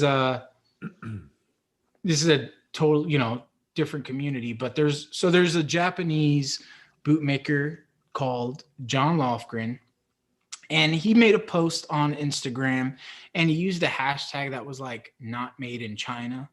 And so China for heritage boots is a little bit different from like cowboy, like Ariat Chinese it's not the same. There's a total different dynamic of quality and, small batch craftsmanship going in there. So I guess he offended some folks, this bootmaker, well-respected bootmaker. And I think it was just a slip up that he kind of offended the wrong people. So people were like slamming him, and these are my boots, not made in, these are made in China. And so that's where a lot of attention started raising for Indonesian bootmakers. And so that's what put me on their radar. But that was a lot of fun, because I never would have seen myself in a pair of just Indonesian boots. Yeah. For one, there's a lot of people that don't get sizing right, because they're like made to order basically for these small makers. You'll have a conversation with them, a thread, and you get your sizing sent to them, and it's a lot of back and forth. But the quality's there. It's just, unfortunately, some people don't get that fit right for them. Yeah. So I just I was the third person to end up with these boots. And it just goes to show, like, it really doesn't matter the origins, like where they were made. It really depends on like who's making them, how they're being made in that country. So yeah, because you could. But I don't think that's the case with Ariat, because it's more probably like a factory. Oh yeah. And I like Ariats, a lot of them, but it's definitely a different animal than San Antonio handmade Lucchese. How do you say it? Lucchese? Yeah, just like that. Just like that. Slipped naturally right there. Yeah, it came out right. naturally. That's right, Lucas. Yeah. Demon wants us to talk socks. Socks. I still have all my Red Wing socks that I wear. And I also have some pairs of Dickies that I've bought years ago, and they're still working. So if it's not Red Wing socks, it's Dickies socks. So, and I I don't have definitely any need really to- tall shaft boots. So I wear Dickies crew work Yep. socks. That's is exactly what I have. And I like them because they're thick. I don't Mhm. know. Thick socks are more comfortable to me. Yeah. And I don't like even these. I push the tops down because I have skinny calves and I don't care what the socks are. They don't stay up on me, period. And plus, I don't like the feeling of the elastic around my calf. And, I've been known in the past to wear ankle socks with boots just to bypass the whole thing. But Well, there's a Hey, lot if of it's people that laundry do that. day, you gotta put them on, man. I've done it. It's not the most comfortable feeling because I don't like feeling the leather always against my skin there. yeah, But Yeah. I mean, if it's laundry day, you're gonna do it. yeah. Nobody's gonna Yeah. know. See, I Yeah, like to feel the leather more so than the elastic of the sock. Mhm. But Yeah, yeah, that I wear merino cheap wool. Dickies work socks. Yeah. And, not only are they comfortable to me, but they last for freaking ever. I bought a 12 pack of them like, I don't know, 3 years ago, Yeah. and they're still not Well, even worn. Exactly. Yeah. Yeah. Mine are getting a little bit on the top of the top of the tube. Yeah. They're getting a little extra stretched out. So there's the elasticity's not there, and that's because of the dryer. And I don't know if you can see it, but right here across your arch, it's a little bit tighter elastic. So it kind of feels like it gives you a little bit of arch support with that. Yep. But Yeah, that's what I wear. merino wool that's what my Red Wing socks are. They're merino wool. And I'll Very say this, comfortable, too. and they definitely keep your feet dry during the summer. So Yeah. I'll say this too. I don't know if y'all can tell, but I'm a cheapskate. And I'm not going to pay $20 for one pair of socks. It just ain't going to happen. that's how I am with underwear and socks. Yeah. and like like tees, like white tees, and Yeah. whoever's got it nearby me. I think it's a good investment, but I don't always, get the opportunity to do that. So one of these days I do want to try it for myself, getting some nice, I've seen those Dan Post socks that have been posted before, the ones that go all the way up high. Those would be nice. But me, I'm still rocking the ones from years ago that, the ones you used to use for PE, the long pull-up socks. So, Yeah. they're still comfortable and just, I rock them. that's personal preference, and a lot of people love those boot socks. For me, I'd rather save my money and put it towards more boots personally. More in the PE. I feel like it's a different, it makes you feel guilty when you spend that much on a pair of socks when you know that you're not really showing them off, but then you're like 600 pair of Lucchese's, they were $9.99 and now they're 600. Sign me up. Deal. It's a lot easier to do that. Hey, Carol, that's exactly right. The sock you wear definitely can make your boot fit differently as well. Yeah. I do have some thinner, just white athletic socks in there for, boots that may be a little snug, especially when I first buy them and they haven't stretched out any. But I typically try to buy the boots to accommodate the thicker socks because that's what I like. And that, maybe I'm buying them a half size bigger than I would if I wore real thin socks. I don't know. Those Dickies socks are pretty thick. What about no socks? I've never done that. I can do that. I know people do it. That's why I'm asking. I'm like, yeah, I mean, I just kind of feel like not boots. I feel like socks they play a big part in, keeping your boots in a non-smelly fashion. So absolutely, yeah. So I think if you want to rock them that way, by all means, go for it. But I just kind of feel like leather itself plays a big factor in, keeping that leather smell, strong and everything. And, with the Chisos, I make sure to take out those insoles to let it breathe and, keep it fresh. But I don't think I've ever tried them on without socks. I've tried them on with like super fuzzy socks and ankle socks, but I don't think I've just gone without anything in there. That's funny because I live in Arizona, so it's like if I can put a little extra layer in between me and any possible scorpion that's like in my boots, I don't know. Yeah. Do you shake your boots before you put them on? I don't. Oh, okay. No, but fortunately, like my last house, dude, scorpions all over the place, dude, everywhere. But this house, nothing. And I was expecting like something has to come in, like in the moving truck with us. Yeah. Nothing. So far so good. But yeah, I have a fear of, well, okay, I'm type 1 diabetic. You guys know that. So I always try to keep like really good care of my feet. And like one thing that I have a fear of is like a piece of like loose thread grabbing a hold of like my pinky toenail and just like giving a yank as I'm putting my boot on. That's something I have a fear of. I don't know why, because it's never happened, but I've stubbed my toe. I've had that happen. I don't think I've had it like, cause any cuts socks. or anything. I've had it done with socks. Socks. It's happened a Yeah. number of times, but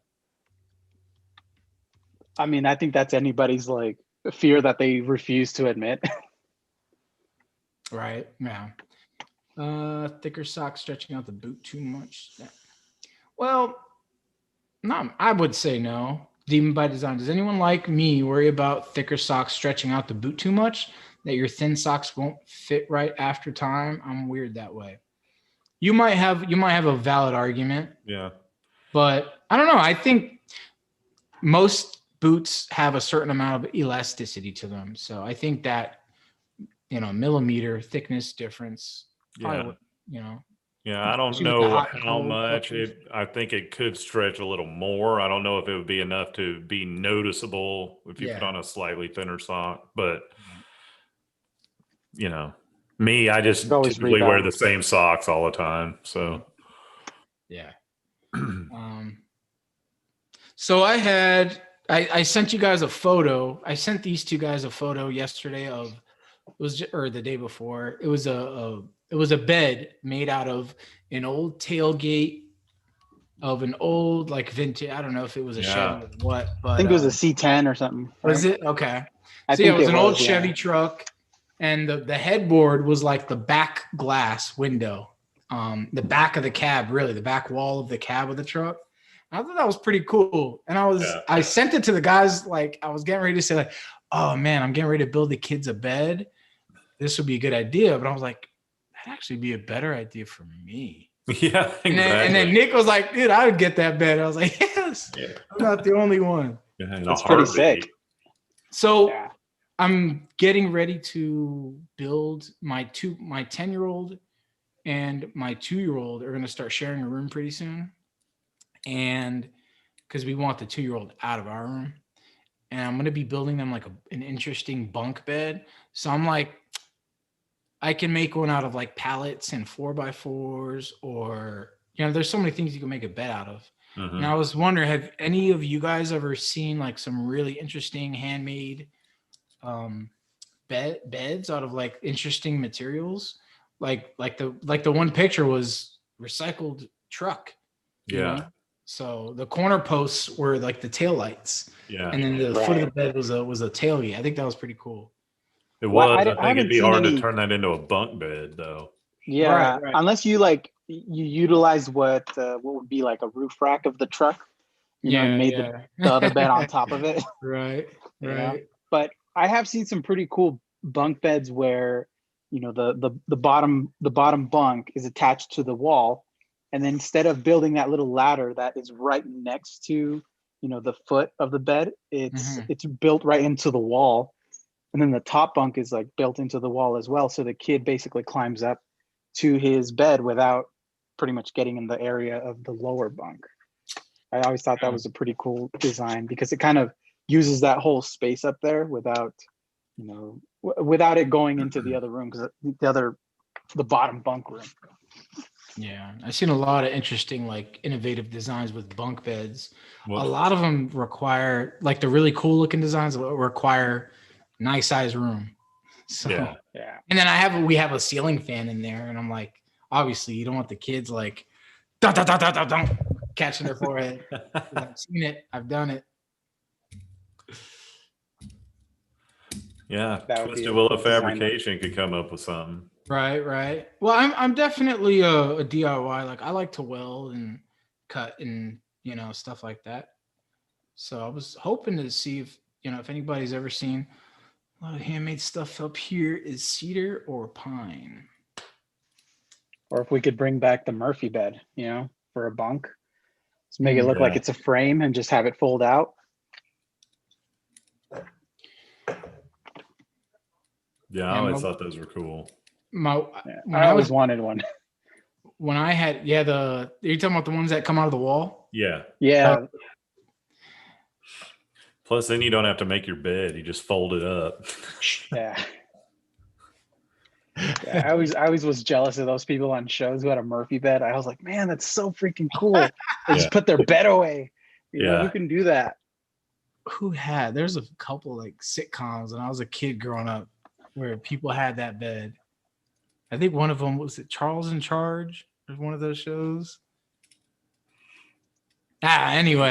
I don't know. I was too busy looking at that girl on that show. Oh man, what's her name? I can't remember, but for a 10-year-old, she was smoking hot. I mean, when I was 10, not when she was. She was a teenager. It's all natural. It's all natural. What is her name? I'm about to look it up.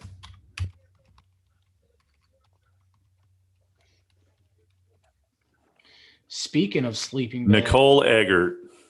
That's who it was.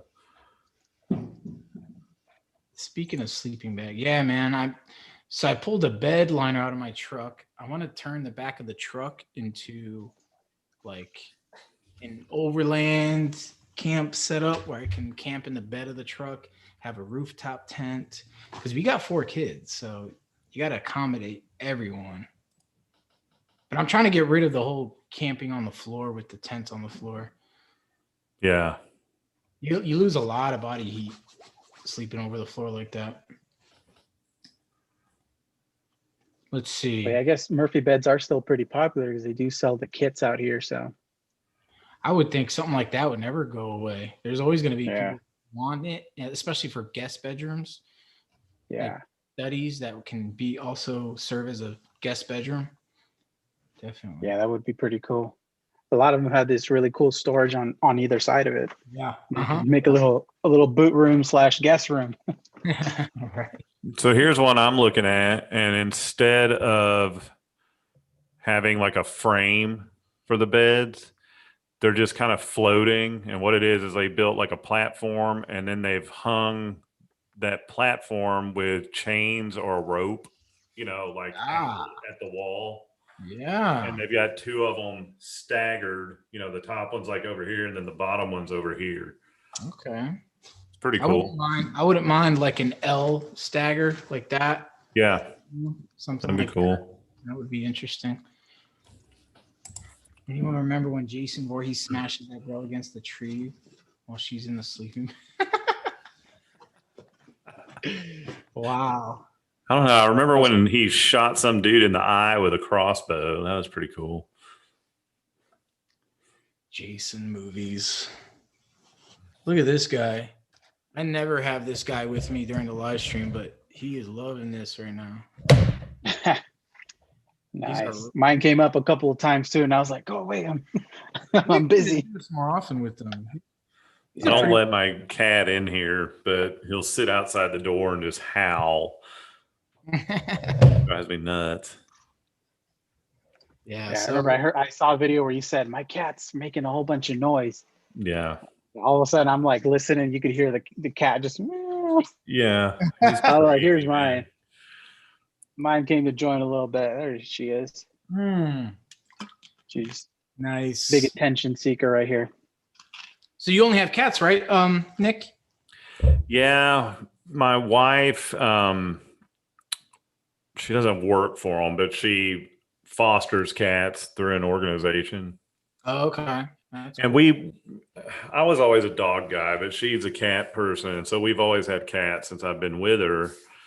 And we had 4 cats of our own, and 3 of them died within like 3 months of each other. It was real weird. Wow. And so the one that howls was actually a rescue. He was like 1.5 years old, and he was pretty cool. So I was like, all right, we're keeping this guy. Yeah, so this guy's a rescue. He's He's pretty cool. He's never this calm though. If you give him a couch, yeah, he's like, oh, cool. I got a couch, nap time. Yeah. But he's 5 years old, but he still acts like he's 1 year old. He's really hyper sometimes. Yeah. So we've usually got some kittens running around. Right now we've got 2 sisters that are, I don't know, a couple months old probably.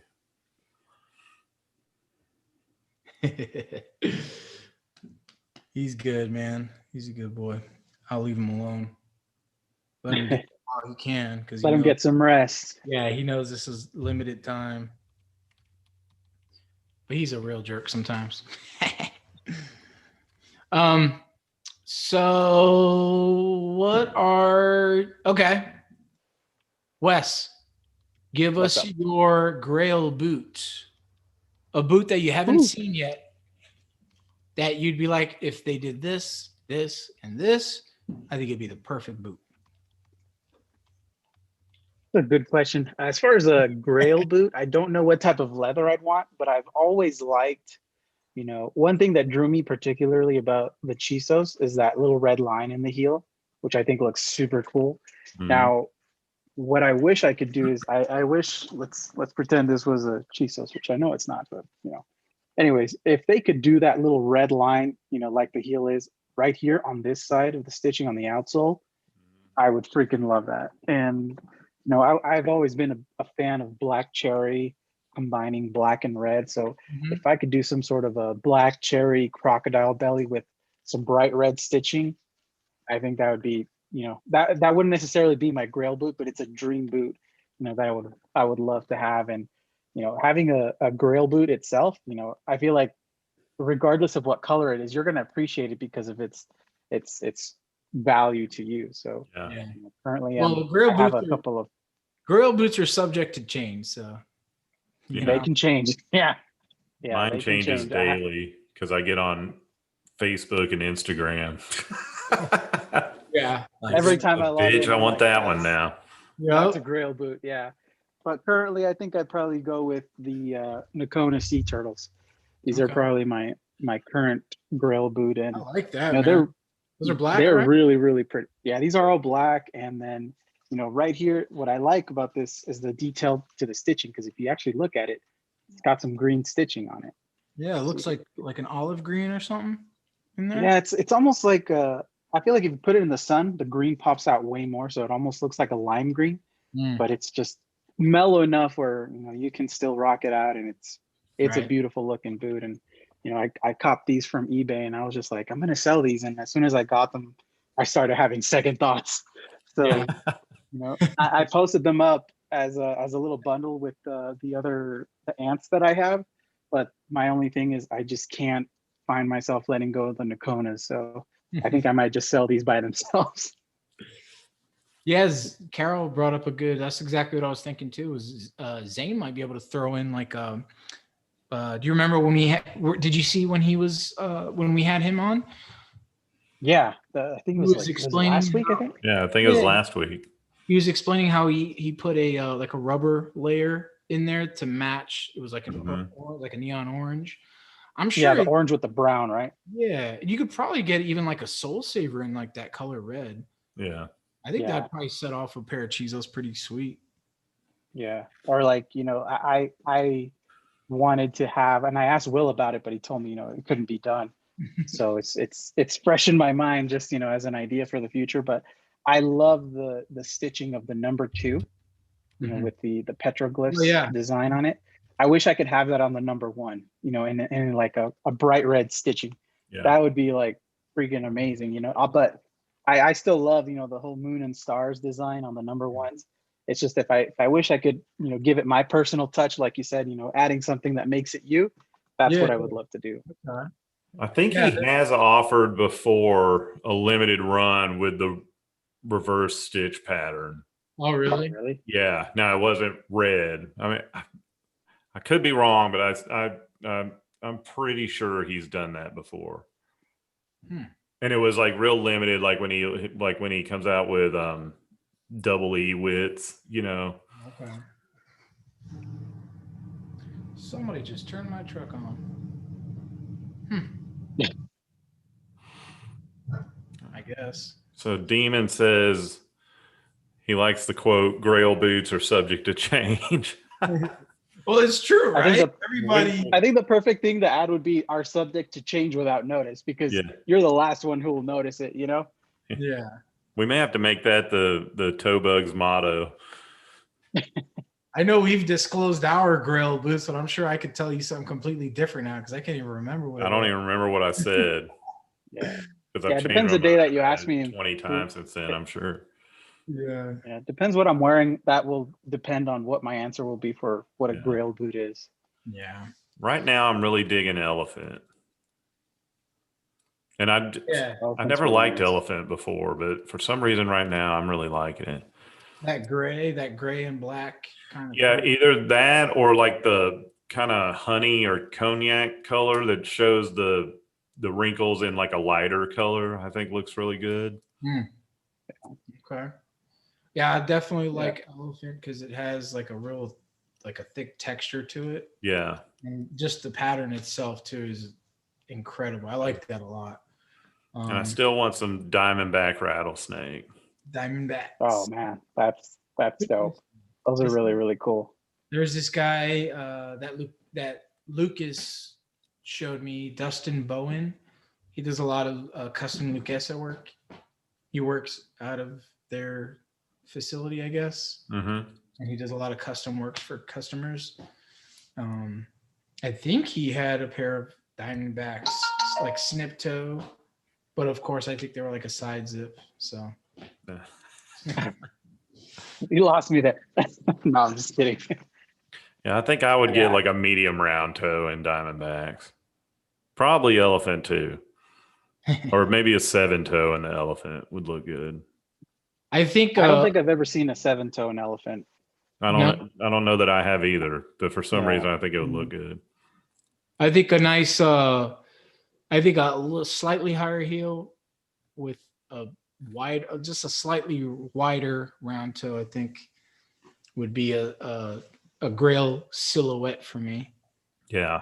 But I also like a 7-toe or even a snip toe with like a python. I think those are badass. So yeah, man, pretty much everything looks good in a 7-toe. Right.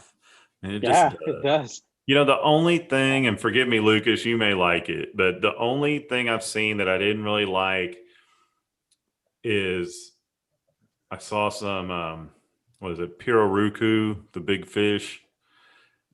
For some reason, I do like that high, but for some reason, I only like it in a wide square toe. I don't know why that is, but that's really, it's just the only way I like that hide. Yeah. I've never been a fan of it, but I saw them online. I think it was on Poshmark. Somebody was selling them in a 7-toe.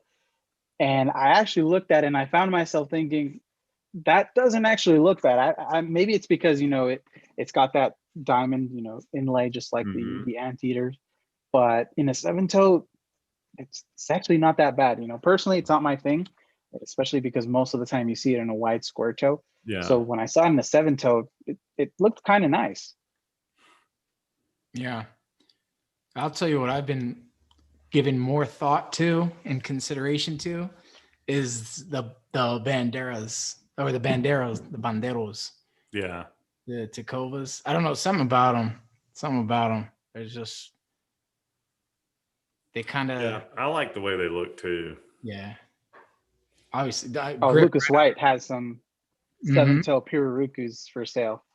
Maybe that's where I saw them. I think, it wasn't even Poshmark then. It was probably must have been Lucas. Lucas has all the good stuff. Lucas, do you have a store on eBay or where do you have these listed at? I think you put them on Facebook in one of the enthusiast groups. If I'm not mistaken. Yeah. Reason I asked for Lucas or about eBay is because eBay, you go onto the person, you can see all their products that they have for sale. Right. So I'm trying to see everything you have, Lucas. I'm trying to see your whole. Lucas is the one that got me into the 7-toe, so I can give him credit for that. Lucas got everybody into the 7-toe. Yeah, he got me these. I think these are corrals. Yes. Like a suede Cayman belly and a 7-toe, and it's got these like are freaking awesome. It's almost like a nubuck finish to them, right? Almost like a nubuck finish, yeah. So it's definitely got me hooked on it. So I didn't really see myself wearing them until I tried them, and then good stuff. So I was out. Yep. Yeah, I don't like eBay. They just hit you random with the charge. I don't like that. Yeah. And they change it all the time. Yeah, exactly. Yep. It's like your cable company, man. They just up your bill all the time without telling you. Yeah. Any update on your Tecovas Banderas?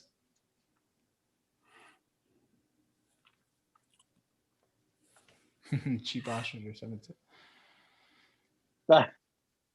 Nick's always like, "Hey man, let me know when you find this, or let me know when you have this." And he says I'm a good guy with a bad influence, so I'll own that. Jenny says that was her taking the truck for groceries. I figured. I know it wasn't the bank, so it wasn't the bank coming for it. Yep. All right. Well, Wes, you need to get going, right? Yes, sir. That's something you got to do tonight. Yeah. Yeah. Well, we certainly appreciate you coming on with us, man. Yeah, man. It was a lot of fun. Absolutely, A lot of fun. It was really cool, man. I appreciate you guys, having me on here, like talking boots. Yeah. That way I give my wife a break for a couple hours. I know, right? Why don't you tell everybody how they can find you if they want to get their boots worked on or shined up or anything? Absolutely. So my page on Instagram is Medel Boots, and it's MEDEL Boots. You guys say metal, I'm cool with that too. So whatever you guys, Hey, Lucchese, metal, Medel, whatever you want. That's how the way you pronounce it is the way you're going to say it. So, I'm really, really glad you guys were able to chat boots with me, and I'm looking forward to it. If you guys need to reach out, feel free to message me, and I'll hook you guys up. Awesome, man. Good deal. All right. Well, we'll have to have you on again sometime. For sure. Sounds great. Let me know. All right. Let's do it any other time. Drive safe. Angel, it was fun as always. Yes. Yep. Always, man. Yeah. Thank you to everybody in the chat. We really appreciate it. And thank you to anybody who's watching and didn't get in the chat. We appreciate you just as much. Yes. So thank you. And we will see you next week for another edition of Live with the Toe Bugs. And we are signing off. Take it easy. See you guys. See you guys. All right. We are done.